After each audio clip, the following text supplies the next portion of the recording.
Hello everyone, আমি অনুময় easy math চ্যানেলে তোমাদের স্বাগত।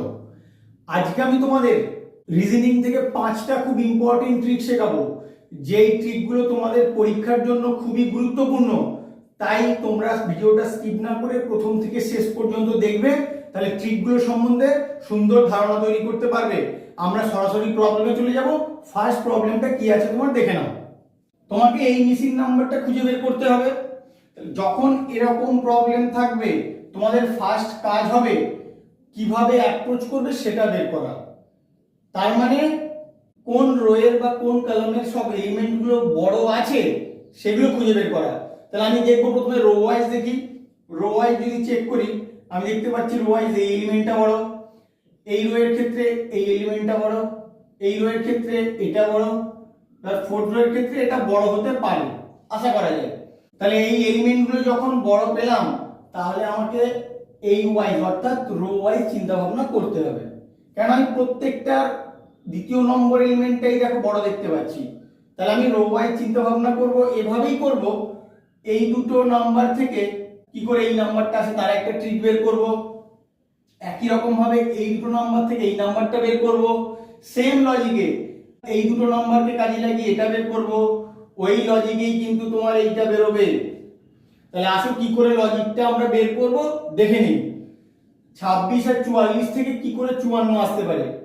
এখান থেকে একটা জিনিস দেখে বোঝা যাচ্ছে যে যোগ করে কিছু হবে না, যোগ করলেই তো অনেক বড় হয়ে যাবে। তাহলে যোগের দিকে আমি যাব না। তাহলে আমি বিয়োগ করে দেখি। 44 থেকে তোমরা 26 বিয়োগ করো। 44 বিয়োগ 26, 44 থেকে 26 বিয়োগ করলে 18। তোমাকে কত আনতে হবে? 54। তুমি যদি 18কে 3 দিয়ে গুণ করে দাও, তাহলে কিন্তু তোমার 54 হয়। এবার ওই লজিকটা এটার ক্ষেত্রেও সেট হতে হবে, তাহলে কিন্তু হবে না। প্রত্যেকটা রো এর ক্ষেত্রে সেম লজিক, একটা রো এর ক্ষেত্রে একরকম, আরেকটা রো এর ক্ষেত্রে একরকম, ওরকম করলে হবে না। প্রত্যেকটা রো এর ক্ষেত্রে আমাকে সেম লজিক সেট করতে হবে। তাহলে দেখি কি করেছিলাম। 44 থেকে 26 বাদ দিয়েছিলাম, তাহলে এক্ষেত্রে 11 থেকে 7 বাদ দেবো। বাদ দাও। 11 বিয়োগ 7 সমান কত? 4। কত দিয়ে গুণ করেছিলাম? 3 দিয়ে। 3 দিয়ে গুণ করো, 4 3 12। দেখো তোমার ওই এলিমেন্টটা এখানেই আছে। তাহলে আমার লজিক ঠিক আছে। তাহলে এই রো এর ক্ষেত্রে দেখবো সেম লজিক খাটে কিনা। 29 থেকে 18 বাদ দাও। 29 বিয়োগ 18 কত হয়? 11। কত দিয়ে গুণ করব? 3 দিয়ে গুণ করব। 11 3 33। তোমার এখানে 33 আছে। তাহলে তোমার লজিক তুমি খুঁজে পেয়ে গেলে। সেম লজিকে তুমি এই নাম্বারটা খুঁজে বের করে ফেলো। 16 থেকে 9 বাদ দাও। 16 বিয়োগ 9 কত হয়? 7। 7 কে 3 দিয়ে গুণ করে দাও। 7 3 21। কত নম্বর অপশনে আছে দেখো? 4 নম্বর অপশনে। এটাই হবে তোমার অ্যান্সার। এরপর থেকে এরকম প্রবলেম দিলে তোমরা লজিকটা দেখা মাত্রই সেট করে নেবে। লজিকটা যদি একবার বুঝতে পারো, তাহলে কিন্তু তোমাদের পরীক্ষায় র্যাঙ্ক করা থেকে কেউ আটকাতে পারবে না। 2 নম্বর প্রবলেমটা তোমাদের কোডিং ডিকোডিং থেকে দেওয়া আছে। এটা অ্যালফাবেটের সঙ্গে নাম্বারের মিক্সড করা আছে। কি রকম দেওয়া আছে? C2E E5H G12K I27N question মার্কে কি হবে তোমাকে বের করতে হবে। তাহলে এটার ক্ষেত্রে কি করবে? আমি তোমাদের বোঝার জন্য C2E এর নিচে E5H লিখছি, তাহলে দেখবে তোমরা খুব সুন্দর করে বুঝতে পারবে। আসো লিখে নেই। C2E, সেখান থেকে কি হয়েছে? E5H। তাহলে এখানে আমাকে বুঝতে হবে সি থেকে ইটা কি করে হলো, ই থেকে এইচটা কি করে হলো। তাহলে আমরা আগে অ্যালফাবেটটা দেখব, তারপরে নাম্বারটা দেখব। সি থেকে ই কি করে হলো বলো? একটা অ্যালফাবেট বাদ দিয়ে, সি এর পরে ডি, ডিটা বাদ দিয়ে ই হয়েছে। ই থেকে এইচ কি করে হয়েছে? ই এর পরে এফ জি, তারপরে দুটো অ্যালফাবেট বাদ দিয়ে এইচ হয়েছে। এটা তোমরা ভালো করে খেয়াল করো। প্রথমেরটার ক্ষেত্রে একটা অ্যালফাবেট বাদ দিয়েছে, দ্বিতীয়টার ক্ষেত্রে দুটো অ্যালফাবেট বাদ দিয়েছে। তারপরটা দেখো সেম লজিকেই হবে নিশ্চয়ই। E5H, এখান থেকে কি হয়েছে? G12K। ই থেকে জি হয়েছে, কি বাদ দিয়েছে? একটা অ্যালফাবেট এফ বাদ দেওয়া হয়েছে। এইচ থেকে কে হয়েছে, এইচ থেকে কে হওয়া মানে আই জে বাদ দিয়েছে, আই জে বাদ দিয়ে কে হয়েছে। G12K থেকে কি হয়েছে? I27N, I27N। জি থেকে আই কি বাদ দিয়েছে? এইচ, তাহলে এইচ বাদ দিয়ে আই হয়েছে। একই রকম ভাবে কে এর পরে এল এম বাদ দিয়ে এন হয়েছে। প্রথমেরটার ক্ষেত্রে একটা করে অ্যালফাবেট, পরেরটার ক্ষেত্রে দুটো করে অ্যালফাবেট। তাহলে আমার লজিক আমি পেয়ে গেছি। তাহলে এরপরে কি হবে, আই এর পরে কি বাদ যাবে, জে বাদ যাবে, এখানে হবে কে। আর এন এর পরে কি বাদ যাবে, ও পি বাদ যাবে, এখানে হবে কিউ। তাহলে তোমার অ্যালফাবেট দুটো কিন্তু তুমি পেয়ে গেলে, কে আর কিউ। তুমি অপশনের দিকে তাকিয়ে কিন্তু অ্যান্সার করে দিতে পারো, কারণ দেখো একমাত্র 3 নম্বর অপশনের প্রথমে কে আর লাস্টে কিউ আছে। কিন্তু আমি বলেছি আমার সঙ্গে থাকলে তোমাকে পুরো লজিকটা আমি বোঝাবো। তাহলে মাঝখানে নাম্বারগুলো কি করে এসেছে সেটা তোমাকে বুঝতে হবে।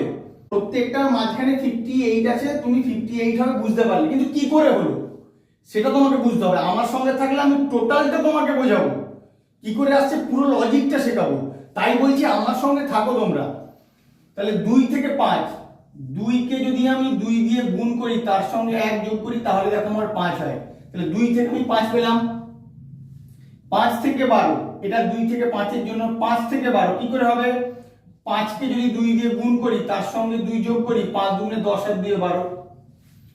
একই রকম ভাবে 12 থেকে 27 কি করে পাবো, 12 কে 2 দিয়ে গুণ করব, গুণ করার পরে তার সঙ্গে 3 যোগ করলে তাহলে আমার 27 হয়। তাহলে এরপরে 27 এর পরের নাম্বারটা কি করে পাবো, এটাই তোমাকে খুঁজে বের করতে হবে। তাহলে আমি লজিক কিন্তু একটা পেয়েছি, প্রথমের নাম্বারটাকে 2 দিয়ে গুণ করেছি প্রত্যেকটার ক্ষেত্রেই। তাহলে এখানে প্রথমে কি আছে 27, 27 কে আমি 2 দিয়ে গুণ করব, এটা আমার ক্লিয়ার। কত যোগ করব, 1 যোগ করেছি, 2 যোগ করেছি, 3 যোগ করেছি, এবার 4 যোগ করব, তাহলেই তুমি পেয়ে যাবে কত হবে। 27 দুগুণে 54 আর 4 কত হয় 58। ব্যাস, দেখো তোমার নাম্বারটাও কিন্তু তুমি পেয়ে গেলে, এখানে 58 হবে। তোমরা এইভাবে লজিক্যালি চিন্তা ভাবনা করবে। আমি তোমাদেরকে দেখালাম 58টা কি করে আসছে। তোমার তো এখানে অন্য নাম্বার দেওয়া থাকতে পারতো, তখন তো তুমি বুঝতে পারতে না। তাই তোমাদের পুরো লজিকটা আমি দেখালাম কি করে 58টা আসছে। আমরা আমাদের নেক্সট প্রবলেমে চলে যাব। 3 নম্বর প্রবলেমটায় 3টে ত্রিভুজের ছবি দেওয়া আছে, প্রত্যেকটা বাহুর উপরে একটা করে নাম্বার লেখা আছে। থার্ড পিকচারটায় এইখানে নাম্বারটা লেখা নেই, তোমাকে খুঁজে বের করতে হবে। তাহলে এক্ষেত্রে 3টে নাম্বার নিয়ে একটা লজিক বের করব। একই রকম ভাবে এটার ক্ষেত্রে সেই লজিকটা হবে, সেই লজিকে তোমার এই নাম্বারটা বেরোবে। তাহলে কি করে বেরোতে পারে, এগুলো প্রত্যেকটা সমকোণী ত্রিভুজ, তোমরা দেখে বুঝতে পারছো। তাহলে সমকোণী ত্রিভুজের এটাকে কি বলে, অতিভুজ বলে। এটা হচ্ছে লম্ব আর এটা হচ্ছে ভূমি। আমি চেষ্টা করি এইটাকে আনার, এটা মানে হচ্ছে লম্বটাকে আনার। অতিভুজ স্কয়ার থেকে ভূমি স্কয়ারটা বাদ দিয়ে দেবো। এটা আমার সূত্র ছিল 20 স্কয়ার বিয়োগ 16 স্কয়ার কত হয় দেখো, 20 স্কয়ার মানে 400, 16 স্কয়ার মানে 256, বিয়োগ করলে হয় 144 সমান 12 স্কয়ার। তাহলে আমার কিন্তু ছোটবেলার সূত্রটাই এখানে কাজে লাগলো। অতিভুজ স্কয়ার বিয়োগ ভূমি স্কয়ার সমান আমি কি পেলাম, লম্ব স্কয়ার পেয়ে গেলাম। তাহলে এটার ক্ষেত্রেও দেখবো, অতিভুজ মানে আমার এটা 17 স্কয়ার বিয়োগ ভূমি মানে কত 8, 8 এর স্কয়ার করে দেখি, 17 স্কয়ার মানে 289 বিয়োগ 28 তে 64 সমান কত হয় 5, 2, 2 সমান 15 স্কয়ার হচ্ছে। তাহলে আমি এক্ষেত্রে 15 পেলাম, মানে এখানে যে নাম্বারটা আছে তার স্কয়ার আকারে পেলাম, এখানে 15 নাম্বার আছে তার স্কয়ার আকারে পেলাম। তাহলে আমার লজিকটা সেট হয়ে গেল। সেম লজিকে তুমি এটা বের করে ফেলবে। তাহলে কি করে পাবে, অতিভুজ মানে 13 আর ভূমি মানে কত 12, 13 স্কয়ার মানে কত 169, 12 স্কয়ার মানে 144, 13 স্কয়ার বিয়োগ 12 স্কয়ার মানে 169 বিয়োগ 144 মানে কত হয় 25, মানে 5 এর স্কয়ার। এখানে কত হবে, কোশ্চেন মার্কে অ্যানসার হবে তোমার 5। কত নম্বর অপশন, 4 নম্বর অপশন। দেখো এই রিজনিংটাই কিন্তু তোমার, রিজনিং এর সেরকম কিছু নেই, এটা কিন্তু তোমার ক্যালকুলেশন আছে, তাও ছোটবেলার ক্যালকুলেশন। ছোটবেলায় যে ফর্মুলাটা তোমরা করেছিলে সেই ফর্মুলাটাই এখানে কাজে লাগলো, অতিভুজ স্কয়ার সমান ভূমি স্কয়ার প্লাস লম্ব স্কয়ার। তাহলে তোমাকে সব রকম ফর্মুলাগুলোই কিন্তু মনে রাখতে হবে। রিজনিং শিখতে গেলে বা রিজনিং করতে গেলে, পরীক্ষায় র্যাঙ্ক করতে গেলে তোমার ছোটবেলার ফর্মুলাগুলো ভুলে গেলে কিন্তু চলবে না, সেগুলো কিন্তু তোমার কাছে সমানভাবে গুরুত্বপূর্ণ। নতুন যা শিখছো পুরনো তার সঙ্গে মনে রাখতে হবে, সব ভুলে গেলে চলবে না। 4 নম্বর প্রবলেমটা তোমাদের কোডিং ডিকোডিং থেকে দেওয়া আছে। ANBER থেকে BNDFS যেভাবে এসছে, LAU GH থেকে কোশ্চেন মার্কের অ্যানসারটা তোমার সেইভাবেই আসবে। তাহলে সবার প্রথমে আমি এটা থেকে এটা কি করে এসছে তার লজিকটা খুঁজে বের করি। আমি লিখি প্রথমে, লিখলে তোমাদের বুঝতে একদম সুবিধা হয়ে যাবে, তাই আমি একটু লিখে লিখে করাচ্ছি এবং বুঝিয়ে দিচ্ছি যাতে তোমরা খুব সুন্দর করে বুঝতে পারো। লিখলাম, লেখার পরে পাশাপাশি এইটাও লিখছি, LAUGH, ব্যাস। এরপরে তোমরা দেখো, দেখলেই করতে পারবে কিভাবে হচ্ছে, লজিকটা তোমাদের দেখাচ্ছি। এ থেকে বি হচ্ছে, তার মানে +1 হচ্ছে। এম থেকে এন হচ্ছে, +1 হচ্ছে, +1 মানে ঠিক পরের ডিজিটটা। বি থেকে ডি হচ্ছে, এটা কিন্তু +1 হচ্ছে না, এটা +2 হচ্ছে। ই থেকে এফ হচ্ছে, এটাও +1 হচ্ছে। আর থেকে এস হচ্ছে, এটাও +1 হচ্ছে। তাহলে এইভাবেই কিন্তু তুমি লাভ থেকেও পাবে। কি করে পাবে? এল এর সঙ্গে +1 করবে, এর সঙ্গে +1 করবে, ইউ এর সঙ্গে দেখো মাঝখানে +2 হয়েছে, এখানে +2 করবে, জি এর সঙ্গে +1 করবে, এইচ এর সঙ্গে +1 করবে, করে যেটা হবে সেটাই তোমার অ্যান্সার। এল এর সঙ্গে +1 কে কত হয়? এম, এর সঙ্গে বি, ইউ এর সঙ্গে ডাব্লিউ, জি এর সঙ্গে এইচ, এইচ এর সঙ্গে I. M B W H I কত নম্বর অপশনে আছে দেখো? M B W H I দেখো তোমার 2 নম্বর অপশনে আছে। তাহলে এটা হবে তোমার অ্যান্সার। তোমরা কিন্তু পর পর লিখে দিলে, উপর নিচে করে একটু লিখে দিলে কিভাবে আসছে খুব সুন্দরভাবে বুঝতে পারবে। সেই লজিকে কিন্তু অ্যান্সারটা তোমাদের দেখিয়ে যাবে। আশা করছি এরপর থেকে যদি এরকম প্রবলেম পড়ে তোমরা কিন্তু দেখা মাত্রই সলভ করতে পারবে, দেখবে আর সলভ করবে, তাহলে তো তোমরা পরীক্ষা র্যাঙ্ক করতে পারবে। সময় না থাকলে তো তোমরা কোশ্চেনটাই পুরো সলভ করতে পারবে না। কোশ্চেনটা তোমাকে শেষ করে আসতে হবে, কোশ্চেন শেষ করে আসতে হবে, তাড়াতাড়ি করতে হবে, নির্ভুল করতে হবে, এটা তোমরা সবসময় মাথায় রাখবে। 5 নম্বর প্রবলেমটা তোমাদের কি দিয়েছে দেখো, এ সমান যোগ, বি সমান গুণ, সি সমান বিয়োগ, ডি সমান ভাগ হলে এরকম একটা ইকুয়েশন দিয়ে দিয়েছে, সেটাকে সলভ করতে হবে। তাহলে কি করে সলভ করবে? যখন এরকম থাকবে তোমার প্রথম কাজ হবে কোন লেটারটাকে কোন সিম্বল দিয়ে এখানে ডিনোট করা আছে সেই অনুযায়ী এটাকে সাজিয়ে নেওয়া। প্রথম কাজ হবে এটা। তাহলে সাজিয়ে নিয়ে আসো।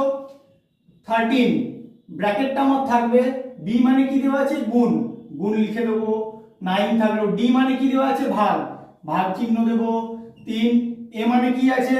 যোগ, যোগ 14, ডি মানে ভাগ, ভাগ দেব 7, বি মানে গুণ, গুণ চিহ্ন দিয়ে 6, সি মানে বিয়োগ, বিয়োগ 21, এ মানে যোগ, যোগ দিলাম 32, বি মানে হচ্ছে তোমার গুণ, গুণ 2।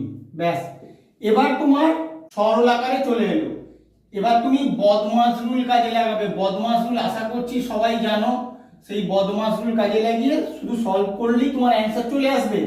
প্রথমে ব্র্যাকেটের কাজ, 13 নং 117, তুমি লেখো 117 ভাগ 3 যোগ 14 কে 7 দিয়ে ভাগ করলে 2 গুণ 6 বিয়োগ 21 যোগ 32 কে 2 দিয়ে গুণ করলে 64। এরপরে কিসের কাজ আগে হয়? ভাগের কাজ। ভাগের কাজ আগে করো। 117 কে 3 দিয়ে ভাগ করো, 3 3 9, 3 নং 27 যোগ 2 গুণ 6 বিয়োগ 21 যোগ 64 লিখে দিলে। এরপরে কি কাজ? এরপরে গুণের কাজ, 39 যোগ 6 দুগুণে 12 বিয়োগ 21 যোগ 64। এবার যোগগুলোকে তুমি পাশাপাশি নিয়ে চলে আসো, কারণ যোগের কাজ আগে হয়। 39 যোগ 12 যোগ 64 বিয়োগ 21, এই তিনটে যোগ করে দাও, কত হয়? 9 আর 2 11, আর 4 15, 5 হাতে 1, 6 1 7 1 8, 8 3 11। 115 থেকে 21 বাদ দিয়ে দাও, কত হয়? 4 আর 9 94। 94 হবে তোমার অ্যান্সার। কত নম্বর অপশন? 4 নম্বর অপশন। তোমাদের এরকম প্রবলেম পড়লে কিন্তু এরকম ভাবেই করতে হবে, আর এই টাইপের প্রবলেম কিন্তু তোমাদের পরীক্ষায় আসে। আমার ভিডিওটা কেমন লাগলো তোমরা অবশ্যই কমেন্ট করে জানিও। বন্ধুদের সঙ্গে খুব বেশি বেশি করে শেয়ার করবে, তারাও যাতে লজিকগুলো সম্বন্ধে অবগত হয়। Please like, share, comment and subscribe your channel Onu Easy Math. Thank you.